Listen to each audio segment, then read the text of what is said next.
오늘 야고보서 3장을 보겠습니다. 3장 우리 다 같이 읽으셔가지고 3장 2절 야고보서 3장 2절 말씀을 다 같이 읽겠습니다. 우리가 다 많은 것에서 실족하나니 만일 어떤 사람이 말에서 실족하지 아니하면 바로 그 사람은 완전한 사람이요 능히 온몸도 제하는 사람이라. 기도하겠습니다. 하나님 아버지 정말 감사합니다. 오늘도 야고보서 3장에 있는 말씀을 함께 나누고자 합니다. 성경에 분명 하나님께서 내가 완전하고 너희도 완전하라고 말씀하셨는데 성경에 말씀하시는 완전한 사람이 누구인지 무엇을 보고 하나님께서 완전한 사람이라고 말씀하시는지 정확하게 알고 우리가 구원받은 그리스도인으로서 하나님께서 완전하신 것처럼 우리가 완전한 사람으로 성장할 수 있도록 인도해 주시길 간절히 구합니다. 주 앞에 감사와 영광을 돌리고 주 예수 그리스도 이름으로 기도드렸습니다. 아멘.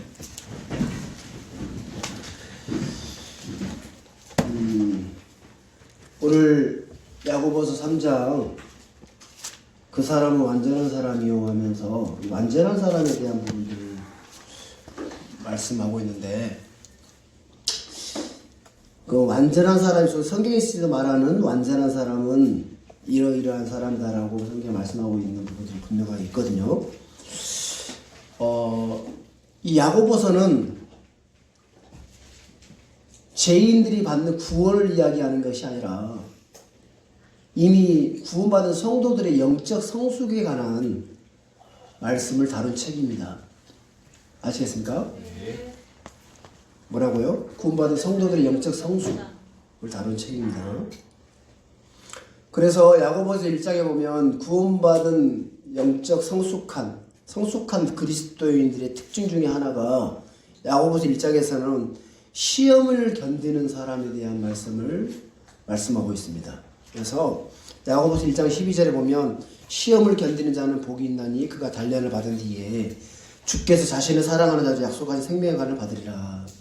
시험을 견디는 자에 대한 복을 말씀하시면서 성숙한 그리스도인들의 특징 중에 1장에서는 시험을 견디는 사람이다 이런 부분을 말씀하셨고 그래서 그리스도인들은 누구나 시련을 통해서 성숙하면서 정금같이 빚어나옵니다. 뭘 통해서요? 시련을 통해서. 그러니까 우리에게 있는 구원받았다고 해서 하나님 자녀가 됐다고 해서 시험이 없고 고난이 없는 것이 아닙니다. 아시겠습니까? 네. 세상에 받는 사람들이 모든 시험을 동일하게 우리가 받습니다. 근데 그 시험과 고난이 그리스도인들에게 유익한 거라고 해요. 그래서 그 매우 유익한 것으로서 생명의 간을 약속되어 있습니다. 그렇죠? 우리 이 야고보서 말씀 잡아두시고 시편 말씀 찾아보세요. 시편 34편 19절에 있는 말씀 봐보겠습니다. 시편 34편 19절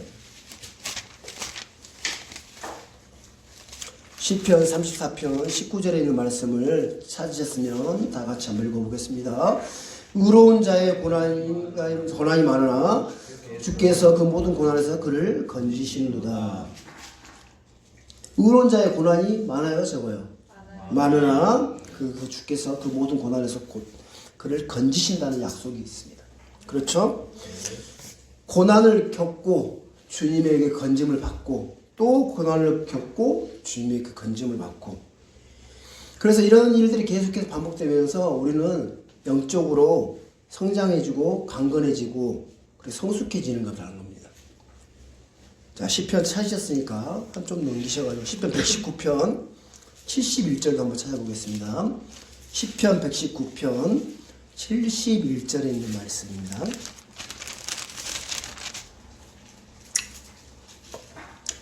시편 119편 71절 찾으셨으면 다 같이 읽어보겠습니다. 고난 당하는 것이 내게 유익하오니 이로써 내가 주의 법규들을 배우게 되었나이다. 고난 당하는 것이 내게 유익하오니 뭐라고요? 유익하는 거죠. 고난 당한 것이 괴롭고 힘든 것이 아니라 내게 유익하다는 거예요. 그 앞에 67절도 봐보겠습니다. 67절도 읽어보겠습니다. 고난 당하기 전에는 내가 길을 잃었사오나 이제는 주의 말씀을 지키고 있나이다. 고난 당하기 전에 내가 길을 잃었다라고 얘기하는 거예요. 근데 고난 당하고 나서 주의 말씀을 지키고 있나이다. 고난 당하는 것이 내게 유익하고, 그렇죠? 그래서 우리에게 하나님께서는 우리에게 어려운 환경이나 말로 하기 힘들 정도로 불공평한 일들을 당할 수도 있죠. 그럼 여러 가지 일들을 우리에게 허락하십니다. 허락하시면서 뭘 하게 하시냐면 우리 자신의 길을 돌아보게 하는 거예요. 내 자신을 돌아보게 하고, 그래서 내 마음이 어디로 마음이 가도록 하냐, 주의 말씀으로 마음을 옮기게 해요. 그래서 주의 말씀을 통해서 소망을 얻고 힘을 얻는단 말입니다. 그래서 주의 말씀이 내게 정말 큰 힘이 되어주고, 그럼으로써 내가 어떤 것도 신뢰하는 것이 아니라 주의 말씀만을 신뢰할 수 있는 마음으로 그렇게 우리를 이끌어 가신단 말입니다. 그게 내게 유익인 거예요. 그렇죠? 그 고난이 유익이란 말입니다. 그래서 우리를 성장시키시단 말이에요. 하나 우리 가만 내버려 두지 않아요. 자, 엄마 부모들이 아이를 키울 때에 가만 내버려 두지 않잖아요. 성장할 수 있도록 여러 가지, 우리가 아이가 걸을 때도 마찬가지, 걸음마를 할 때도 여러분 손잡고 계속 걷게 해줍니까? 안 그러잖아요.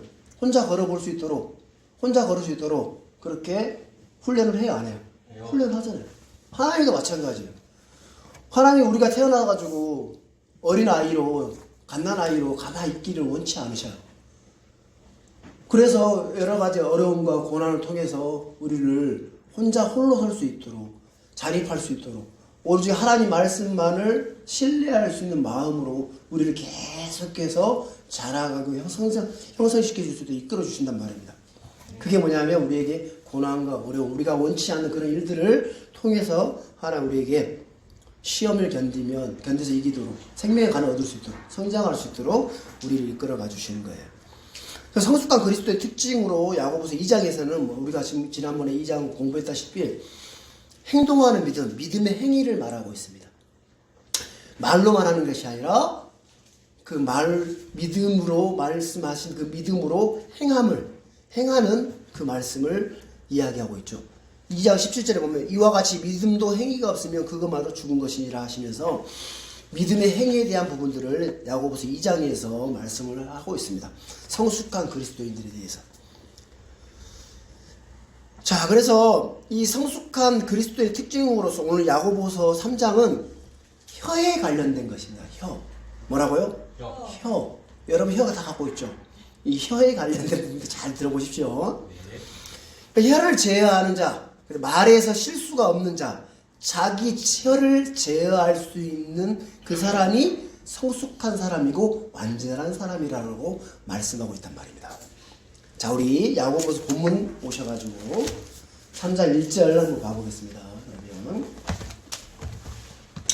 3장 1절 다 같이 읽어보겠습니다.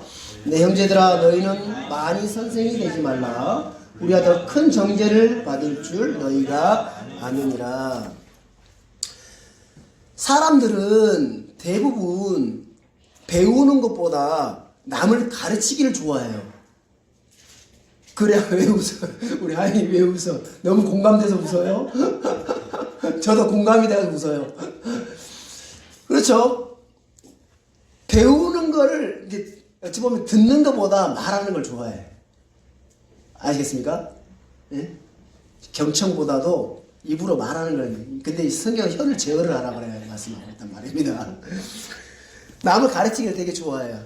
그래서 사람들 대부분 어떤 그 분야의 거장이다, 전문가다 이런 소리를 듣기를 좋아해요. 그래서 그렇게 되려고 애써요, 안 써요? 애를 쓰잖아요. 노력하고. 근데 성경에 나오는 바리새인들은 율법의 선생이 되고 랍비라 불리기를 되게 좋아했습니다. 바리새인들, 바리새파 유대인들.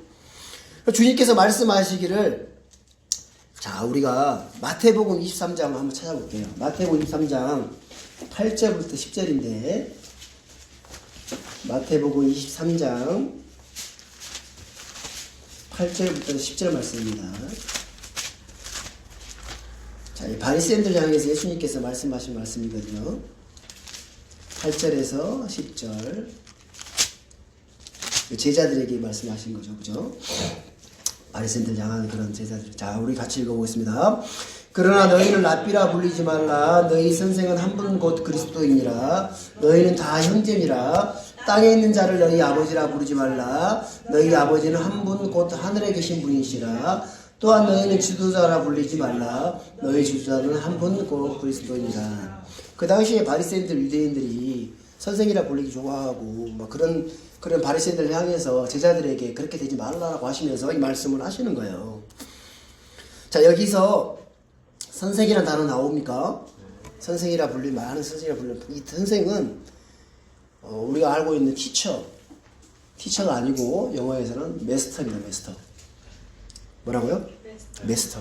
메스터란 단어는 주님을 가리킬 때, 예수님을 가리킬 때 사용되는 말인데, 자, 그 요한복음 13장 13절에 보면 너희가 나를 선생과 주라 부르니 너희 말이 옳다 내가 그러하니라 하시면서 예수님께서 내가 선생 맞다라고 이렇게 말씀하시는 거예요. 그러니까 주님은 주, 메스터, 주라 불리셨고 사람들의 주가 되십니다.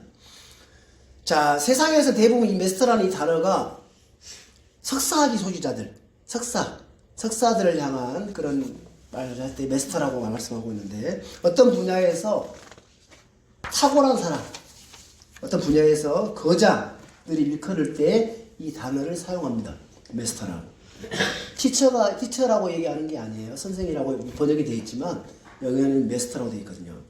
세상 사람들은 전문가, 대가, 거장, 학자들의 의견을 어떻게 신뢰 안 해요? 엄청 신뢰하죠. 하물며 주의 말씀보다 더 신뢰하는 경우가 있어요. 어떤 분야에 내가 이분 거장인데 그 거장이 이런 분이 이렇게 말했는데 그게 주의 말씀과 다를 때 사람들은 주의 말씀을 신뢰하는 것보다 그 사람 어떤 분야 그 거장이라고 하는 그 말을 더 신뢰한다는 겁니다. 무슨 말 아시겠습니까? 네. 성경은 그래서 우리에게 대가 거장이라 불리는 그런 거짓말쟁이가 되지 말라는 거예요. 자, 우리가 야고보서 3장 1절을 오해해가지고 그럼 교회에서는 성경 교사가 필요 없다라고 주장하는 건 잘못입니다. 성경 교사는 하나님께서 지역교회에 주신 선물이에요. 아시겠습니까? 근데 이건 이제 이 영어 단어에 티처가 아니라 분명하게 메스터라는 걸 아시고, 이게 어떤 분야에 거장이라고 하면서 내가 이 분야의 거장이야, 이 분야에 내가 전문가야 하면서 거짓말쟁이가 되지 말라는 거예요. 속이지 말라는 거예요. 그런 사람이 되지 말라고 말씀하고 있다는 거죠. 알겠습니까? 네. 3장 1절은 그런 말씀입니다. 자, 2절 말씀. 야고보 3장 2절.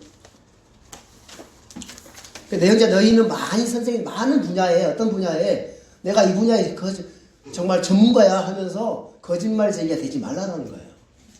아무리 그 분야에 내가 전문가일지라도 주의 말씀보다 위에 둘 수는 없다는 겁니다.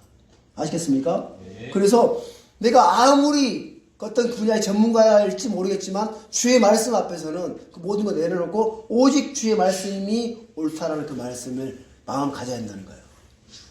우리도 마찬가지죠. 우리도 솔직히 그 어떤 분야의 거장 아닐지라도 전문가가 아닐지라도 우리 생각에서 내 생각이 옳다라고 막 주장하고 있을 때에 주의 말씀이 딱 부딪혔을 때 그럴 때 여러분 어떻게 해요? 주의 말씀을 높이 세우라? 아니면 내 생각을 여전히 주장하면서 따라가냐는 거예요. 뭐 어떤 분야의 전문가라고 뭐 이렇게 거짓말쟁이가 되는 게 아니라 우리가 일상생활에서도 내가 삶을 살면서도 내가 이 분야에 분명한 내가 경험했고 이건 내가 분명하게 잘 알아. 이게 맞아. 라고 주장을 하고 있을 때 그건 내 마음에서 그 분야의 전문가인 거야. 그죠? 내가 주장하고 있는 그 마음이. 그러면 그 마음이 주의 말씀이 부딪혀 왔을 때에 그 주의 말씀과 부딪혔을 때에 정반대일 경우다. 이럴 때 어떻게 할 거냐는 거예요. 그래 성경은 그때 뭘 해야 되냐고 말씀하냐면 자기 부인을 하라는 거예요. 그게 정말 자기 부인인 거예요. 말씀과 내 생각이 부딪혔을 때에 내 생각을 거부하고 말씀을 높이는 거. 이게 자기 부인이거든요. 그래서 예수님께 자기를 부인하고 십자가를 지고 따라오라고 말씀하셨잖아요. 제자가 되는 길에 대해서 말씀하시면서. 그래서 우리가 어떤 이 말씀에 보면 어떤 많은 부분이 선생이 되지 말라고 한 것처럼 우리가 어떤 분야에 내가 알고 있는 것도 있고 어떤 분야에 내가 정확하게 알고 있다라고 생각하고 있겠죠. 그렇지만 주의 말씀에 부딪힘이 있다면 그 주의 말씀을 높여라는 겁니다. 거짓말쟁이가 되지 말라는 거예요. 알겠죠? 그래서 우리가 더 큰 정죄를 받을 줄 너희가 아느니라 말씀했죠. 2절 보겠습니다. 우리가 다 많은 것에서 실족하나니 만일 어떤 사람이 말에서 실족하지 아니하면 바로 그 사람은 완전한 사람이요 능히 온몸도 제하는 사람이라. 세상에서 완전한 사람이 있어요? 없어요? 없어. 세상에 완전한 사람이 없다라고 말씀하시죠. 나도 사람이야. 그죠? 어떤 부분을 실수했을 때에 정말 정확하게 할 수 있을 것 같았는데 뭔가 실수를 했어. 그랬을 때 변명이 뭐예요? 나도 사람이야. 그러면 다 이해해요, 안 해요? 다 이해하게 되죠. 그렇죠. 그래서 세상에 와서 그렇기 때문에 완전한 사람은 존재할 수 없다라는 말이에요. 사람이라 자체가 불완전하기 때문에. 그렇죠? 그런데 우리 주님께서 말씀하시기를 마태복음 5장 48절에 보시면 그러므로 하늘에 계신 너희 아버지께서 완전하신 것 같이 너희도 뭐라 했어요? 완전하라. 하늘에 계신 아버지께서 완전하신 거예요. 하나님 아버지처럼 완전하라는 거예요. 우리 그거에. 너희도 완전하라는 거예요. 여러분 이 말씀은 어떻게 돼요? 하나님이 완전하신 거예요. 나도 완전하라. 완전하게 될 수 있는 사람이 있어요? 없어요? 없어요. 그렇죠. 얼마나 놀라워요. 근데 완전하라는 거예요. 하나님께 명령하신 명령이란 말입니다. 그러면 성경이 말하는 완전한 사람은 어떤 사람인가? 성경에서 말씀하시는 완전한 사람. 그 사람은 어떤 사람인가에 대해서 오늘 한번 찾아볼게요. 성경이 주님께서 말하는 이 완전한 사람이라는 이 신적인 영적인 존재, 초인적인 사람, 천사 같은 사람 말하는 것이 아니라는 거예요. 성경에 여러분 어떤 부자 청년 말씀 여러분 기억나십니까? 네.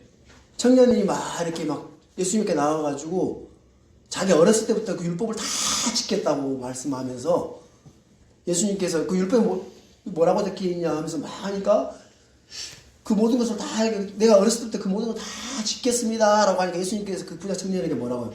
네게 한 가지 부족한 게 있다 라고 하면서 그 부족한 한 가지를 말씀해 주시면서 마태복음 19장 21절에 보시면 네가 완전하게 되려거든 이렇게 말씀해요. 내가 완전하게 되려거든 가서 내 소유를 팔아 가난한 사람들에게 주라. 그리하면 하늘에 내게 보화가 있으리라. 그리고 와서 나를 따르라 라고 말씀하시거든요.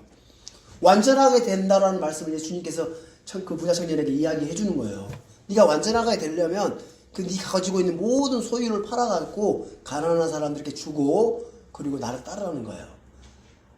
그죠? 그렇게 말씀을 하셨어요. 자신에게 부족한 것을 묻자 그에게 완전한 사람이 되는 방법을 말씀해 주시는 거예요. 그래서 우리 그리스도인들은 완전한 사람이 돼야 됩니다. 뭐라고요? 완전한 사람이 되도록 해야 돼요. 완전하신 하나님은 우리가 완전한 사람에 이르기를 원하신단 말이에요. 그게 하나님의 뜻이에요. 자, 성경이 말하는 완전한 사람은 어떤 사람일까? 그럼 첫 번째로 성경이 말하는 완전한 사람. 자, 첫 번째로 하나님이 성경에 이 사람은 완전한 사람이다 라고 지목해서 이야기하신 한 사람이 있어요. 누굴까요? 맞춰보세요. 성경에 이 사람은 진짜 완전한 사람이야 라고 딱 지목해서 하나님께서 말씀하신 한 사람이 있었습니다. 그 사람이 누구냐면 욥이었습니다. 욥을 향해서 하나님께서 이 사람은 완전한 사람이다 라고 해서 주 하나님을 두려워하고 악을 멀리하는 사람을 완전한 사람이라고 성경은 말씀하고 있어요. 뭐라고요? 하나님을 두려워하고 악을 멀리하는 사람. 첫 번째. 자, 욥기 1장 1절 찾아볼게요. 시편 앞에 보시면 욥기 1장 1절 욥을 향해서 하나님께서 뭐라고 말씀하시는지 봐보세요. 욥기 1장 1절 찾으셨으면 다 같이 한번 읽어보겠습니다.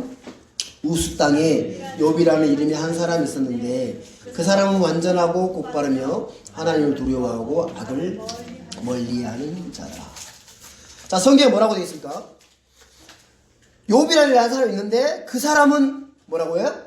완전하고 곧바르며 하나님을 두려워하고 악을 멀리하는 자더라 라고 합니다. 그래서 성경은 욥을 이끌어서 그 사람은 완전하다라고 말씀하고 있습니다. 그 완전한, 성경이 말하는 완전한 사람이란 하나님을 두려워하고 악을 멀리하는 사람이라는 거예요. 야, 욥기 8장 20절 봐보세요. 욥기 8장 20절.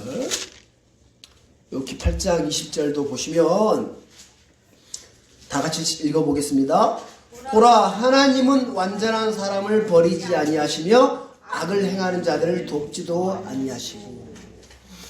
하나님 완전한 사람을 버리지 아니하신다는 거예요. 하나님을 두려워하면서 악을 멀리하는 그 완전한 사람을 버리지 아니한다라고 말씀하신 거예요.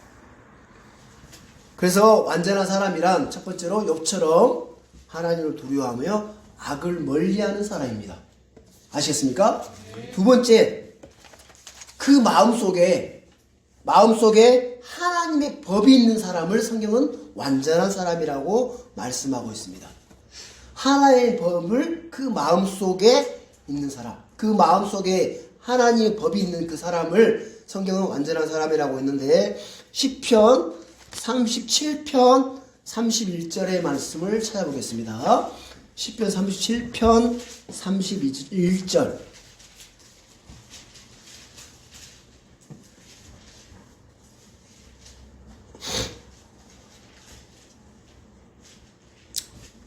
(37편) 30절부터 31절 말씀 다 같이 읽어보겠습니다. 의로운 자의 입은 지혜를 말하고 그의 혀는 판단의 공의를 이야기하며 그의 마음속에는 그의 하나님의 법이 있으니 그의 발걸음은 하나도 미끄러지 아니하리로다. 그래서 마음속에 하나님의 법이 있고 그 법에 따라 사는 사람을 이끌어 성경은 완전한 사람이라고 하는데 우리 37절도 한번 찾아볼게요. 37절도 다 읽어보겠습니다. 완전한 사람을 주목하고 곧바른 자를 눈여겨볼지다. 그 사람은 마지막은 화평이니라. 자, 완전한 사람을 주목하라는 게 뭐냐면 이 31절에 있는 말씀의 사람이라는 거예요. 그 완전한 사람이 31절에 있는 이 사람을 이야기하고 있는 거죠.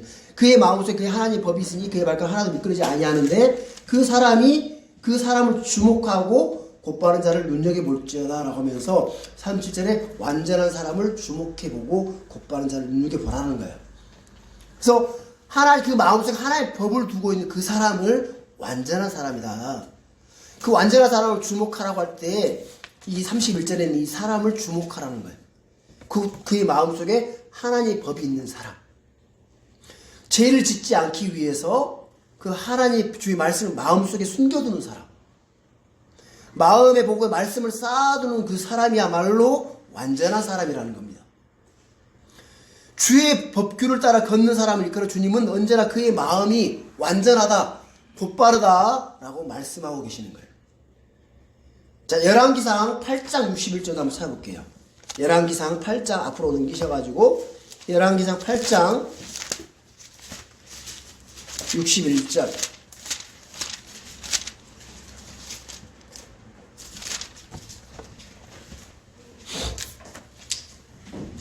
열왕기상 8장 61절에 있는 말씀 찾아서 다 같이 읽어보겠습니다.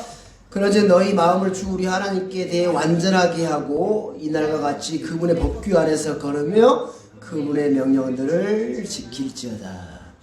그분의 법규 안에서 걷고 그 명령들을 지키는 그 사람이 하나님께 대해서 완전하게 되는 거예요. 아시겠습니까? 자, 그래서 성경이 말씀한 두 번째 완전한 사람, 그 마음에 하나님의 법이 있는 사람이라는 거예요.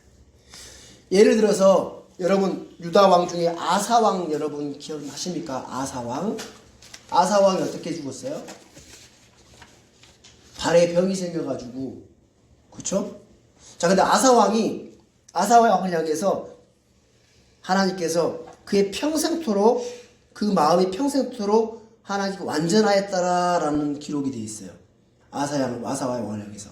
그럼 아사 왕이 평생토록 완벽하고 하나님 앞에 완전하게 살았냐? 그렇지도 않아요.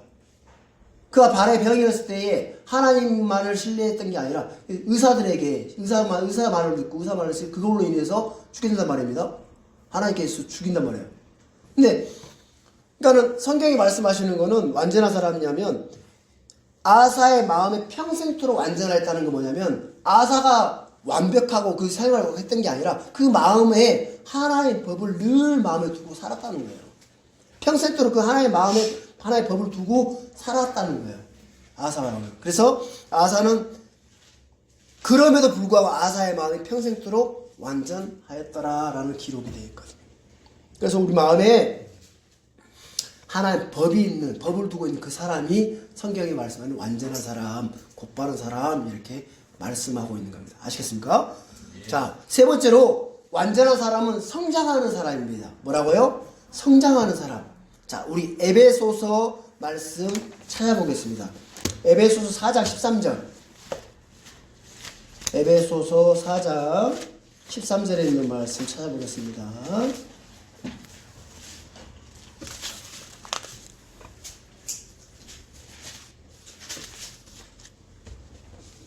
4장 13절에서 다 같이 읽어보겠습니다. 마침내 우리가 다 믿음과 하나님의 아들을 아는 것에서 하나가 되어 완전한 사람에 이르고 그리스도 충만하심의 정성한 분량까지.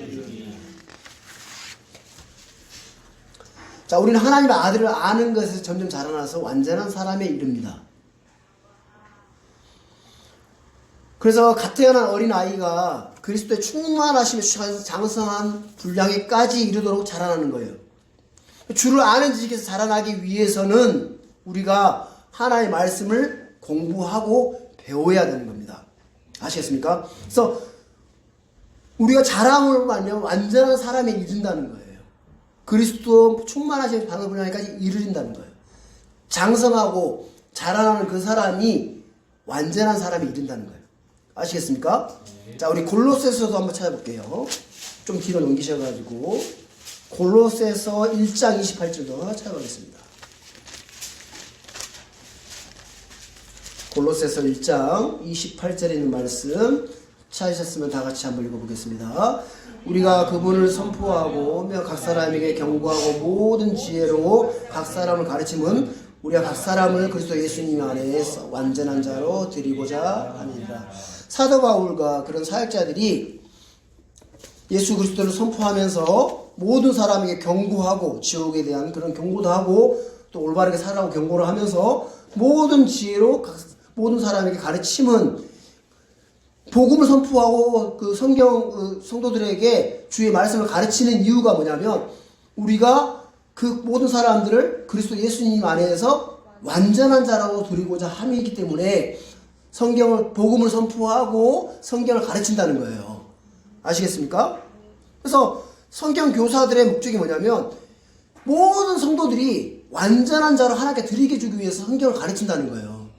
우리가 말씀을 선포하고 그리스도인들에게 성경 말씀을 가르치는 이유 중에 하나가 뭐냐면 그 각 성도들을 하나님 앞에 완전한 자로 성장시키고 자랄 수 있도록 이끌어주기 위해서 가르친다는 겁니다. 그리스도 예수님 안에서 완전한 자로 드리고자 합니다. 아시겠습니까? 이게 우리 교회의 목표이기도 하죠. 불신자들에게 구원의 복음을 전하고 성도들에게는 지혜의 지식, 진리의 지식을 전하는 일들을 우리가 지역교회에서 하고 있습니다. 그렇죠. 우리가 여기서 만나서 말씀을 선포하고 공부하는 이유, 개인적으로 공부하는 이유도 맞지만 함께 공부하는 이유도 내가 하나님 앞에 완전한 자로 드려지기 위해서, 성장하기 위해서 일들을 하는 거예요. 아시겠죠? 네 번째, 모든 성경 기록을 통해서 성도들은 완전하게 됩니다. 뭐라고요? 모든 성경을 통해서, 이 기록들을 통해서 완전하게 됩니다.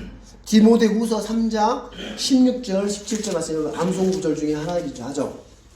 많이 이렇게 여러분 암송도 많이 하지만 디모데후서 3장 16절 17절 말씀입니다. 다 같이 읽어보겠습니다.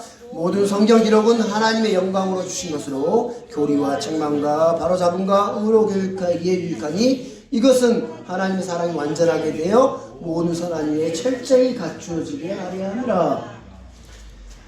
모든 기록들은 하나님의 숨이 들어가 있으므로 교리와 책망과 바로잡음과 의로 교육하기에 유익하다는 거예요.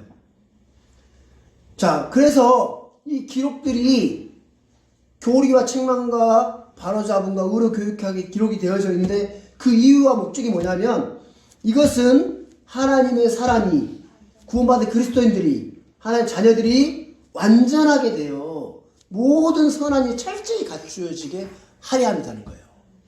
성경 기록을 통해서 우리 모든 성도들이 모든 그리스도인들 하나님의 자녀들이 이 성경 기록을 통해서 교리와 책망과 바로잡음과 의로 교육이 되어지면 어떻게 돼요? 완전한 사람이 되는 거예요. 아시겠습니까? 그래서 하나님 앞에 모든 선한 일이 철저히 갖추어지게 되는 거예요. 우리가 철저하게 성경 기록들을 신뢰해야 하는 이유가 이겁니다. 내가 오직 기록을 내 마음판에 제일 1순위로 세우는 일들. 왜? 그래야 그 말씀이 내 마음에 교리로 찾아오게 되는 처음에. 교리가 뭐예요? 기준이에요, 기준. 성경의 기준. 여러분 말씀을 들을 때에 딱 이 교리로, 여러분 말씀이 이 교리가 딱 옵니다. 기준을 딱 제시를 해줘요. 그러면 그 기준이 딱 오고 나서 교리와 그 기준이 내 생각과 맞을 때도 있겠지만 안 맞을 때 있겠어요? 없겠어요? 있어요. 그러면 내 마음에 책망이 옵니다. 책망이 다 와요. 그러면 그 책망을 들었을 때에 책망을 내 마음에 내 생각을 부인하고 받아들여지면 그 다음 뭐가 돼요? 교리와 책망과 바로 잡히는 거예요. 말씀 쪽으로 가요. 그 바로 잡힌 그 사람이 의로 교육이 되는 거예요. 그럼으로써 완전한 사람이 되어져 가는 겁니다. 성경 기록은 우리에게 그걸 계속해서 제시를 해주고 있어요. 그래서 우리가 기록들을 계속 묵상하고 하다 보면 내 마음에 맞지 않는 것들을 내가 부인하고 또 책망이 되어지면 내가 이렇게 바로 잡힘으로 말미암아 완전한 사람이 되는 겁니다. 아시겠습니까? 다섯 번째, 완전한 사람은 오늘 야고보서 3장에 있는 말씀처럼 말에 실족이 없는 사람입니다. 뭐라고요? 말에 실족이 없는 사람. 자, 오늘 야고보 3장 2절에 우리가 다 많은 것에서 실족하나니 만일 어떤 사람이 말에서 실족하지 아니하면 바로 그 사람은 완전한 사람이 능히 온몸도 제어하는 사람이라 말씀하고 있어요. 그렇죠? 자, 야고보서 1장 26절에서 보면 너희 가운데 어떤 사람이 신앙의 시름이 있어 보이되 자기 혀를 제어하지 아니하고 자기 마음을 속이면 이 사람은 신앙인 헛것이니라면서 자기 혀를 제어하지 못하는 사람은 다 헛된 거예요. 자기 마음을 속인 사람이라는 거예요. 그 자기 혀를 제어할 수 있는 그 사람이 완전한 사람이다라고 말씀하고 있습니다. 자, 예수님이 체포되시는 날에 베드로는 자기 혀를 제어하지 못했어요. 예수님께서 뭐라고 했어요? 네가 닭이 2번 울고 네가 나를 3번 부인한다 라고 했을 때에 베드로는 뭐라고 했어요? 그러니까 절대 죽을지언정 절대 부인하지 않겠다라고 했어요, 안 했어요? 마태복음 마가복음 14장 31절에 보면 그러나 그가 더욱 열렬히 말하되 내가 주와 함께 죽을지언정 결코 주를 부인하지 아니하리라 하며 그들도 다 그와 같이 말하니라. 자, 베드로는 예수님께서 넌 네가 닭 2번 울 때 내가 3번 부인해 라고 말씀을 하시니까 예수님 나를 어떻게 보시고 그런 말씀 하시냐고 막 열렬히 이제 이야기하는 거예요. 내가 정말 주와 함께 결코 주를 부인하지 않겠다라고 자기 혀를 제어하지 못했어요. 주님께서 네가 나를 3번 부인한다 했을 때에 주의 말씀대로 저가 되리라고 믿습니다. 그래서 저 은혜를 베풀어 달라고 저를 부인하지 않도록 할 수 있도록 좀 도와달라고 이렇게 기도하는 거 좀 겸손하고 있지만 자기 혀를 제어하죠. 자기 정말 이런 일들이 베드로에게만 있겠어요? 여러분 일상생활에 내 생활 속에 있지 않아요? 많지 않겠어요? 엄청 많을 것 같아요. 그죠? 맞죠? 내가 정말 옳고 내가 주장하고 있는 말은 주의 말씀이 그렇다 해도 내가 절대 아닙니다. 나는 일 안 했겠냐는 거예요. 혀를 제어하지 못하는 거예요. 결국 어떻게 했어요? 예수님을 부인했잖아요. 그 여자 앞에서 저주하면서 부인했어요. 베드로. 그의 질세라 나머지 제자들도 뭐라고 그래요? 다 그와 같이 말하니라. 베드로처럼 막 자기도 절대 부인 안 한다고 그렇게 얘기했다. 그렇죠? 그런데 너도 이 사람 제자들 가운데 하나가 아니냐라고 하는 그런 음성 앞에 쉽게 아니라 라고 베드로는 예수님을 배반한 것뿐만 아니라 예수님이 그 제자로 갈소에 그래서 다 떨어져 나가게 됐잖아요. 그래서 우리가 말에 실수가 없는 사람이 있다면 그 사람은 온전한 사람이고 완전한 사람이라는 거예요. 자, 우리 마태복음 12장 34절 37절 한번 찾아보겠습니다. 마태복음 12, 예수님께서 뭐라고 말씀하시는지 마태복음 12장 34절에서 37절 말씀입니다. 이걸 한번 찾아보겠습니다. 마태복음 12장 34절에서 37절에 있는 말씀입니다. 다 같이 한번 읽어보겠습니다. 오 독사들의 세대야, 너희가 악하니 어찌 선한 것들을 말할 수 있겠느냐. 입은 마음에 가득한 것을 말하느니라. 선한 사람은 마음에 선한 보고에서 선한 것들을 내고 악한 사람은 악한 보고에서 악한 것들을 내느니라. 오직 내가 너희에게 이르는 사람들이 무슨 쓸데없는 말을 하든지 상편날에 그것에 대하여 회개보고를 하리라. 내 말들로 내가 의롭게 되며 내 말들로 내가 정죄받으리라 하시리라. 믿음과 마음이 밀접한 관련이 있는 것처럼 말 또한 마음과 밀접한 관련이 있다는 거예요. 마음에 있는 것들이 말로 나온다는 겁니다. 말을 고치기 위해서는 뭘 고쳐야 되겠어요? 마음을 고쳐야 됩니다. 마음에 짜증이 있으면 짜증스러운 말이 당연히 나옵니다. 그렇죠? 불만이 마음에 분명히 있으면 불만스러운 섞인 말이 나오기 당연한 거예요. 그래서 말을 고치기 전에 마음을 고쳐야 한다는 거예요. 불신자의 혀에는 독사의 독이 있습니다. 불신자들이 아무리 고상한 척 해도 잠시 숨길 뿐 그들이 입에는 온갖 저주와 독설이 무의식 중에 쏟아져 나오는 거예요. 여러분 운전해보면 알아요. 운전해보면 그 사람 딱 마음에 뭐가 드는지 이런 식으로 하면서 바로 튀어나오거든요. 여러분 많이 경험했죠? 근데 이 시대에 지금 막 어린 아이들의 입에서 나오는 말들을 보면 너무 정말 추잡고 더러운 말들을 너무 쉽게 표현합니다. 특히 영어권에는 하나님, God, Jesus 이 말 자체가 뭘로 쓰인 줄 아십니까? 욕설로 쓰여져요. 욕설로. 오 마이 갓 이거 맙소사. 오 나의 하나님이야. 어찌 맙소사가 되는 거예요. 그죠? 영어는 오 마이 갓. 예수할 그 말씀 안 돼? 우리 예수 한 번씩 잘 쓰는데 모르고 쓰는 건데 오 마이 갓 쓰면 안 돼. 이게 놀라고 오 마이 갓 어떻게 어떤 뜻이에요? 우리말로. 오 맙소사 막 이런 뜻이잖아요. 그죠? 그러니까 오 나의 하나님 오 나의 하나님 막 이래야 되는데 놀래라. 그래서 Jesus Christ 이게 이런 영어 단어가 정말 영광스러운 이름이고 영광스러운 그런 단어인데 욕으로 쓰여진다는 거예요. 그렇죠? 그래서 우리 이 말의 언어 생활에 정말 잘해야 돼요. 혀를 제어할 수 있어야 돼요. 그래서 우리가 그리스도인들이 언어 생활에 대해서 잠깐 살펴보면은 우리 그리스도인들은 덕을 세우는 필요한 좋은 말을 해야 할 줄 알아야 돼요. 아시겠습니까? 덕을 세우는 좋은 말. 자, 우리 에베소서 4장 29절 찾아볼게요. 에베소서 4장 29절.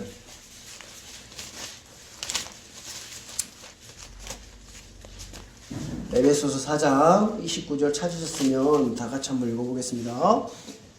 부패한 대화는 결코 너희 입 밖으로 내지 말고 오직 세워주는 일에 좋은 것만을 말하여 듣는 자들에게 은혜를 끼치게 하라.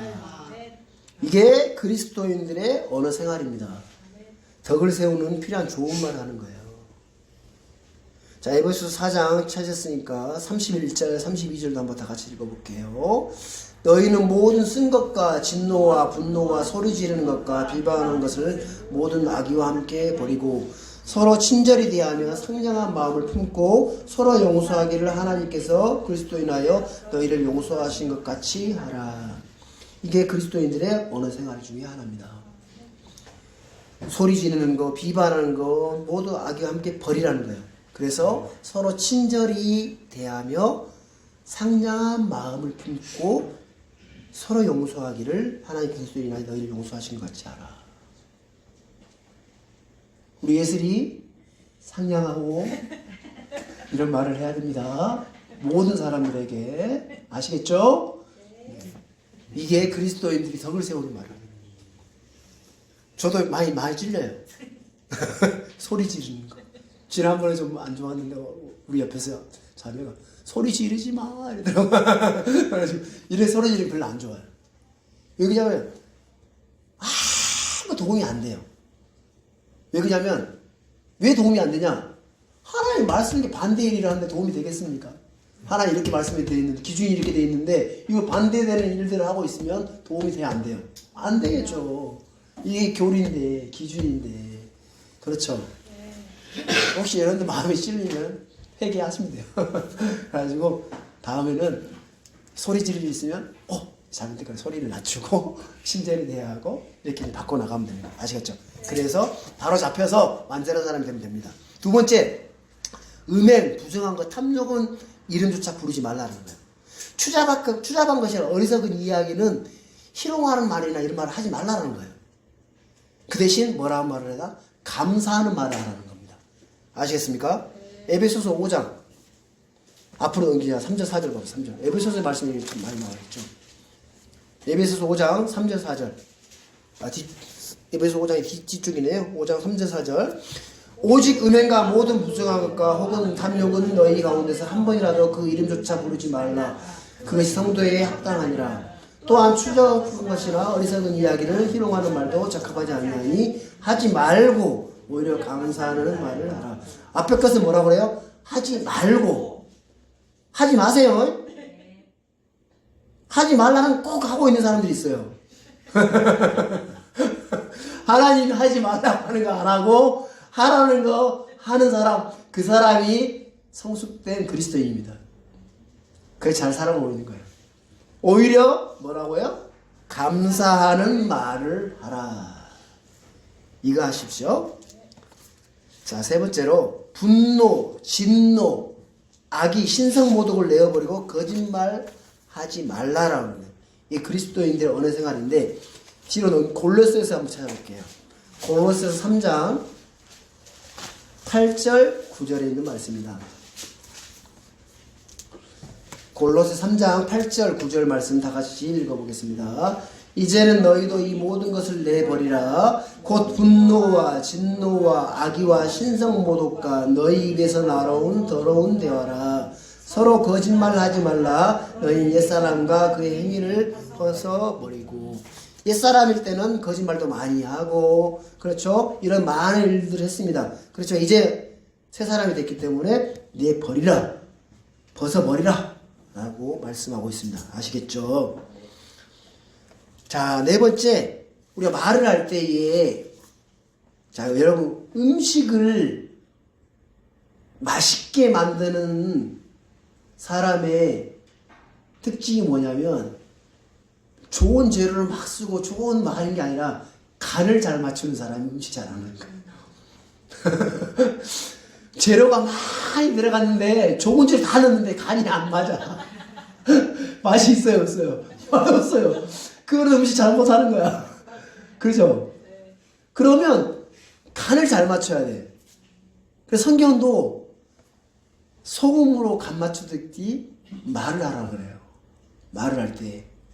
그래서 말을 소금으로 간을 잘 맞춰야 음식이 맛있는 것처럼 말도 소금으로 간을 맞춰서 잘해야 되는 거예요.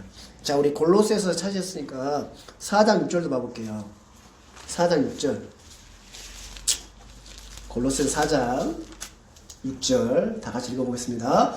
너희 말을 소금으로 간 맞추고 항상 은혜롭게 하라. 그리하면 너희가 각 사람이 어떻게 마땅히 대답해야 할지 알게 되리라. 자, 항상 은혜롭게 하라. 그러니까 같은 말이라도, 예? 같은 음식과 같은 재료를 썼는데 어떤 건 잘 맞고 어떤 건 맛없어. 이거 뭔 차이일까요? 간이잖아요, 간. 그래서 똑같은 말을 해도 어떻게 은혜롭게 잘 할까라고 생각을 하는 거죠. 이 말을 전할 때에 하나님 어떻게 이 말을 전해야 간을 잘 맞춰서 은혜롭게 전해질까요? 라는 이런 생각을 하면서 구하면서 말을 하는 거죠. 한마디 한마디 할 때 어떤 사람에게 뭐 조언을 하거나 아니면 또 어떤 말을 하게 될 때 자녀들에게도 마찬가지죠. 그러니까 우리 자녀들에게 대할 때도 옛날 어렸을 때 대한 것처럼 하면 안 돼요. 우리가 이제 평생 했던 것처럼 안 돼요. 이 말을 하게 됐을 때에 또 우리 아이가 어떻게 받아들일까? 아니면 또 아내에게 전할 때, 남편에게 말을 할 때도 마찬가지고, 우리 가족 생활할 때 우리가 대화하는 게 늘 그렇잖아요. 그러니까 똑같은 말을 하더라도 이 말이 상대방에게 은혜롭게 전해질 수 있도록 이렇게 우리가 간을 잘 맞춰야 된다는 거예요. 그럼 어떻게 해요? 튀어나온 대로 말을 해야 되는 게 아니라 내 속에서 한번 걸러서 또 하나님의 은혜를 구하면서 말을 하게 되면 그 말이 그 사람에게 부딪힘이 되는 게 아니라 그 은혜가 되는 거예요. 그러면서 똑같은 말을 조언을 해주더라도 그냥 막 던진 말하고 간을 맞춰 잘 말하면은 그 사람 받아들인 사람에게 달리 전달이 되어야 된다는 거예요. 아시겠죠? 그래서 우리가 소금을 간 맞춰 잘 해야 된다. 그리고 그 다음은 건전한 말을 하라. 뭐라고요? 건전한 말을 하라. 디도서 2장 8절 말씀 찾아보겠습니다. 디도서 2장 8절. 디도서 2장 8절에 있는 말씀입니다. 다 같이 한번 읽어보겠습니다. 비난받을 수 없는 건전한 말을 하라. 이것은 반대편에 속한 자가 너희에 대하여 나쁘게 말할 것이 없으므로 부끄러움을 당하게 하려 함이라. 건전한 말을 하라. 우리는 그리스도인 건전한 말을. 요즘에 제가 본의 아니게 막 정치 법사위 이런 하는 그 정치인들의 그런 막 말을 듣게 돼요. 듣게 됐어요. 근데 보면 온갖 비난, 온갖 그 추잡한 말, 막 어린이도 안 쓰는 그런 말들을 어른들이 막 하는 거 보면서 너무 듣기 싫은 거예요. 너무 듣기 싫어. 그러니까 서로 자기 이야기 하는 거예요. 서로. 자기가 옳다라는 얘기. 그게 좋아요. 너무. 나라를 이끌어가고 나라를 잘 이렇게 하기 위해서 세워놓은 그 국회의원들이 입에서 막 그런 게 나오는 너무 답답하더라고. 그래서 우리는 정말 건전한 말을 하면서 우리가 말에 실수가 없어야 되는 거예요. 자, 비방하거나 말다툼하는 자가 되지 말라. 디도서 3장 2절로 봐보겠습니다. 3장 2절. 자, 디도서 3장 2절 말씀 다 같이 읽어보겠습니다. 아무도 비방하지 말며 말다툼하는 자가 되지 말며 오직 부드러우며 모든 사람이 온전히 온유함을 보이게 하라. 이게 그리스도인들의 언어 생활이에요. 그리스도인들은 오직 부드럽고 모든 사람 온전한 온유함을 보이게 하라는 거예요. 비방하지 말고 말다툼하는 자가 되지 말라는 겁니다. 아시겠습니까? 그리고 교활한 말을 하지 말라. 마지막으로 교활한 말. 무슨 말이요? 교활한 말을 하지 말라. 베드로전서 3장 10절에 있는 말씀입니다. 베드로전서 3장 10절에 있는 말씀. 자, 이거 여러분 기록하셨다가 다시 한번 집에 가셔가지고 찾아보시고 묵상해보세요. 아시겠죠? 자, 3장 10절에 있는 말씀입니다. 다 같이 읽어보겠습니다. 생명을 사랑하고 좋은 날들을 보기를 원하는 자는 자기 혀를 지켜 악에서 떠나게 하고 자기 입술을 지켜 교활한 것을 말하지 말게 하며. 자, 사람들은 위기가 닥치며 순간적으로 거짓말 해야 안 해요? 거짓말 하게 되죠. 그 순간적인 그걸 모면하기 위해서 그런 거 하지 마세요. 정직하고 올바르게 살도록 노력하시면 됩니다. 아시겠죠? 그래서 우리는 잘 돼요, 안 돼요? 순간순간. 습성들이 올라올 때 많잖아요. 그렇죠? 그래서 우리 늘 하나님 앞에 기도를 해야 됩니다. 매일. 자, 우리 시편 이 말씀을 마음속에 담으시다가 순간순간 말하고 또 그렇게 잘못했을 때에 이 말씀을 기억하셨다가 이 말씀을 묵상하시고 마음에 담아두시기 바랍니다. 시편 141편입니다. 시편 141편 1절부터 3절 있는 말씀입니다. 시편 141편 1절부터 3절의 내용을 찾았으면 다 같이 읽어보겠습니다. 주여 내가 주께 부르짖사오니 속히 내게로 오시옵소서. 내가 주께 부르짖을 때에 내 음성의 귀를 기울이소서. 나의 기도가 주 앞에 한같이 높이게 하시며 나의 손을 들어 올리니 저녁 희생물같이 놓이게 하소서. 오 주여 내 입의 앞에 파수꾼을 세우시고 내 입술의 문을 지키소서. 자, 3절에 있는 말씀을 여러분들 마음에 이렇게 두셨다가 기도하시는 거예요. 오 주여 내 입의 앞에 파수꾼을 세우시고, 파수꾼은 뭐예요? 지키는 사람이에요. 그죠? 주님께서 내 입술 앞에, 내 입 앞에 파수꾼을 세우셔가지고 내 입술의 문을 지켜주시고, 비방스러운 그런 말들이 혹시 튀어 올라올 때에 못 나가도록 지켜주시고, 그죠? 그죠? 내 마음속에 있는 것들, 더럽고 추하고 이런 것들이 나오지 않도록 지켜달라고. 그 마음에 그런 추잡 소리 그런 것들이 들리지 않고 내 마음에서 나오지 않도록 이렇게 지켜달라고 기도하는 거예요. 아시겠습니까? 내 입에 파수꾼을 세우시고 내 입술의 문을 지켜주십시오 라고 기도하는 겁니다. 아시겠습니까? 그래서 말에서 실족하지 않는 자가 되기 위해 우리는 먼저 뭘 해야 되면 마음이 깨끗해져야 됩니다. 마음이 깨끗해져. 그렇죠?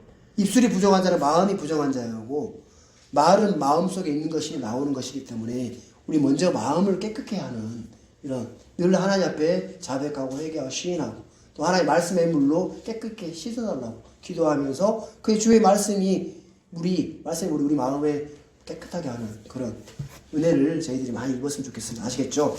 야고보서 3장 3절 4절 말씀 보겠습니다. 야고보서 3장 3절 4절. 자, 보라 말들이 우리에게 순종하게 하려고 우리가 말들의 입에 재갈을 물리나니 이로써 우리가 그것들의 온몸을 돌리느니라. 또한 배들을 보라. 그것들이 그렇게 커도 사나운 바람에 밀려가되 사공이 매우 작은 키 하나로 자기가 가고자 하는 대로 그것들을 돌리느니라. 자, 말, 그렇죠?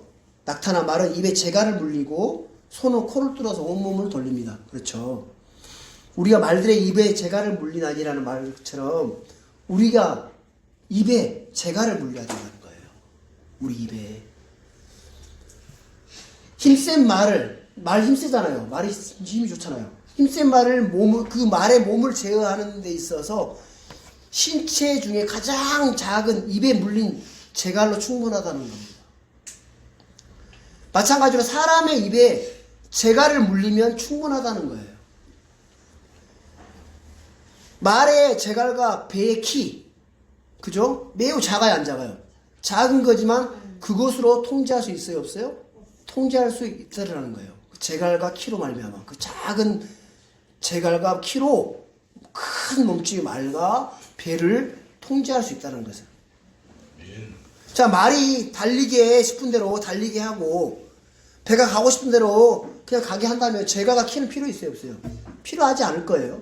그죠? 근데 말과 배를 내가 움직이고자 하는 대로 움직이게 하려고 하니까 어떻게 해요? 재갈과 키가 필요하다는 거예요. 그렇죠? 말을 탄 사람이, 배를 모는 그 사람이 그 큰 배와 말을 그 사람이 원하는 대로 움직이게 하기 위해서 재갈과 그 키가 필요하다는 거예요. 그렇죠? 우리가 이와 같이 우리의 육신의 정욕과 죄의 소욕대로 본성의 행로대로 살아가도록 그냥 내버려 두면 필요 없어요. 혀가. 그렇죠? 혀를 제어할 필요가 있어요, 없어요? 그 본성대로 살게 내버려 두면 필요가 없어요. 그렇지만 우리가 세상을 거슬려가지고 본성을 거슬리고 하나님 뜻대로 살고자 하니까 혀를 제어할 필요가 있다는 거예요. 그렇죠? 그래서 말에는 재갈이 필요하고 배에는 방향키가 필요하듯이 우리 구원받은 그리스도인들의 혀를 제어하는 데는 주님이 필요하다는 겁니다. 뭐라고요? 주님이 필요하다는 거예요. 여러분 스스로 자신의 혀를 제어할 수 있어요, 없어요? 제어 못해요. 그렇죠? 아무도 이 혀를 제어할 수 없어요. 그렇지만 내 안에 계신 내 인생의 성경에 사공이라고 되어 있는데, 사공이 영어로 거버널 해가지고 통치자예요. 그러니까 내 인생의 통치자가 있음으로 알미암아 풍랑이 있는 막 여러 그래서 사나운 바람을 거슬려 항해하도록 나를 제어하실 수 있다는 거예요. 내 안에 주님께서 나를 통제해 주셔야 내 혀가 제어될 수 있다는 겁니다. 아시겠습니까? 그래서 주님, 내게 파수꾼을 두시고 하는 것은 저를 제어해 주십시오. 주님이 저를 주관해 주시고 주님이 저를 이끌어 주셔야 내가 육신을 따라, 내 육신의 정욕을 따라 살아가지 않고 제어하고 내 혀도 주의 말씀처럼 주님의 은혜로운 말을 할 수 있고 정말 간을 맞추어 잘 말할 수 있고 건전한 말을 할 수 있고 정말 하나님이 기뻐하는 일들을 내 혀를 통해서 할 수 있습니다. 내 스스로 내가 내 혀를 제어할 수가 없습니다 라고 인정하고 그 주님, 나를 통치하는 그 주님 앞에 맡기고 주님이 나를 제어해달라고 기도하면서 달려가는 거예요. 아시겠죠? 그렇죠? 그렇지 않으면은 제어 안 됩니다. 내 마음대로, 내 나오는 대로 그냥. 그게 하나님 앞에 완전한 사람이 될 수 없는 거예요. 완전하게 성장할 수 없다는 거예요.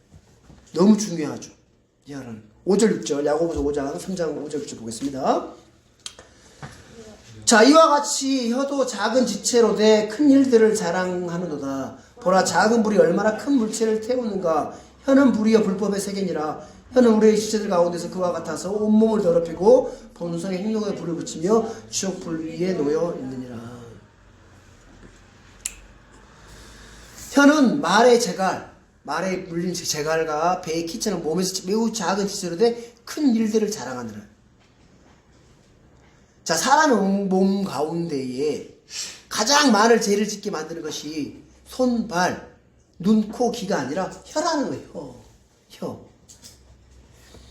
자, 혀는 외부에 있는 것을 먹음으로써 또 안으로 들어가게 하고 마음에 있는 것을 밖으로 내쏟는 일들을 하고 있어요. 다른 몸의 지체들과 달리 혀는 자기 자신을 더럽힌다는 겁니다. 자기 자신을. 시편 5편 9절에 보면 그들의 입에는 신실함이 없사오니 그들의 속은 심히 사악하고 그들의 목구멍은 열린 돌무덤이요 그들은 혀로 아첨하나이다 라는 말씀이 있거든요. 사람의 목구멍이 열린 돌무덤이라는 거예요. 혀로는 아첨하고 속임수를 쓴다는 거예요. 그래서 사람들은 시편 12편 4절 보겠습니다. 시편 12편 4절 봐보세요. 시편 12편 4절에 보면 시편 12편 4절에 보시면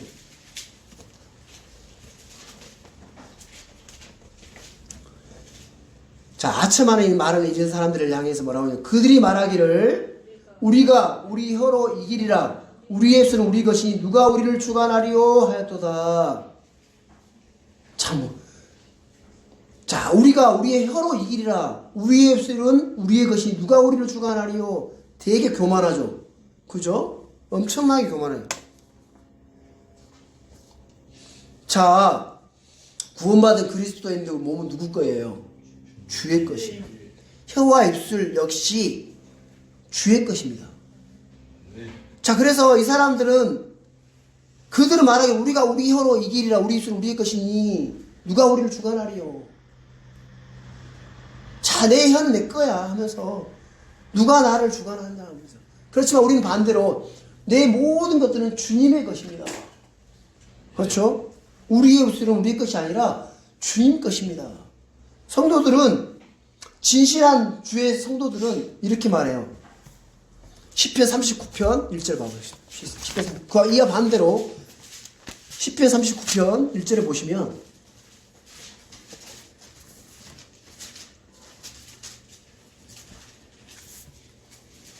자, 다 같이 읽어보겠습니다. 내가 말하기를 내가 내 길들을 조심하여 내 혀로 죄를 짓지 아니하리니 사악한 자가 내 앞에 있을 때에 내가 재갈을 물려 내 입을 지키리라. 그래서 내 입술, 내 모든 것들이 주님의 것인데 주님이 내 입술을, 내 입에 재갈을 물려가지고 내 입을 지키기, 정말 겸손한 사람의 마음에서 나오는 말씀이죠. 그렇죠? 우리 성도들은 내 모든 것들은 주님의 것이기 때문에 모든 것들을 주님이 주관해달라고, 주님께서 이끌어달라고 해야 되는 거예요. 사람의 마음으로 예비하는 것과 혀로 대답하는 것은 주로부터 오느니라 라는 잠언 16장 1절에 있는 말씀도 있습니다. 주님이 주관해 주셔야 되는 거예요. 주님이. 그렇죠? 그래서 혀는 야고보 3장 5절쯤에 보면 혀는 작은 지체입니다. 근데 하는 이 작은 지체지만 큰 일을 말하고 자랑해요. 세상의 모든 정치인이나 종교인들은 혀로 큰 일을 말하고 큰 일을 자랑합니다. 내가 아까 정치인 얘기했죠. 다 잘났어요. 혀는 말로 얼마나 잘났는지 몰라. 큰 일 막 자랑해요. 세상은 지금도 진부하고 있다. 진화는 과학적 사실이다 하면서 말 잘 내뱉어 안 뱉어요? 내뱉어요. 자연은 모든 생물 어머니다 하면서 동성애는 자연스러운 일이다 하면서 하나님이 금은 하나님 죄라고 말하는 그런 말씀인데도 그들은 내뱉는 거예요. 작은 그 혀로 자기들이 뭔가 잘난 것처럼 자기가 정말 옳은 것처럼 자랑스럽게 이야기를 하고 있어요. 그렇죠? 그 혀는 불이요 불법의 세계라고 말씀하고 있어요. 작은 불씨가 온 산을 다 태웁니다. 그렇죠? 성경에서 불은 지옥불, 진노, 심판을 가리키고 있는데 잠언 16장 27절에 경건치 아니한 자는 악을 캐내나니 그의 입술에 타오르는 물 같은 것이 있느니라 라고 말씀하고 있어요. 자, 혀는 본성의 행동에 불을 붙여요. 혀는 이 잠잠히 마음에서 잠잠히 있는 본성의 행동에 불을 붙인다는 거예요. 불을 붙여요. 자, 이 말로, 이 혀로 말미암아 갈등이 격화돼가지고 싸움이 일어나는 일은 허다합니다. 그렇죠? 말만 안 했으면, 말만 안 꺼냈으면 불화가 안 생겼을 텐데 이 말 꺼내로써 이 불을 붙여요. 그 말 조심하세요. 말 안 꺼냈으면 되는데 그 말 한마디 꺼내고 말미암아 와, 이 뚜껑 열린다 하면서 막 그래 안 그래요? 불을 붙이는 거예요. 그래서 혀는 이 온 몸을 더럽힌다는 겁니다. 왜? 마음속에 있는 것을 밖으로 끌어내기 때문에. 그래서 우리는 말을 조심해야 돼요. 혀를 제어할 수 있어야 된다는 겁니다. 아시겠습니까? 네. 자, 우리는 오늘 이 야고보서 3장에 있는 말씀을 통해서 성경이 말하는 완전한 사람에 대해서도 알아보았습니다. 그렇죠? 그 작은 지체 이 혀에 대한 부분들을 살펴보았습니다. 그래서 우리는 성경이 말하는 완전한 사람, 정말 하나님의 말씀을, 마음의 법을, 하나님의 법을 마음에 두는 사람, 하나님을 두려워하고 악을 멀리하는 요처럼 그런 사람, 그렇죠? 성장하는 사람,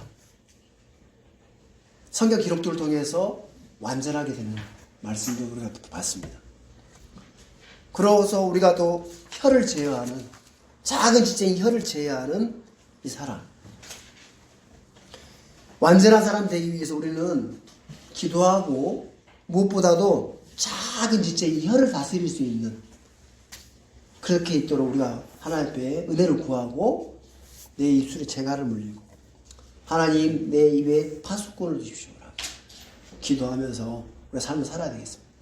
그래서 우리가 하나님이 말씀하시는 완전한 사람이 되어서 선한 일에 철저히 갖추어져서 하나님 기뻐하시고 하나님이 정말 기뻐하는 일, 여러분 오늘 말에 대해서도 이렇게 언어 생활에 대해서 우리 살펴봤죠?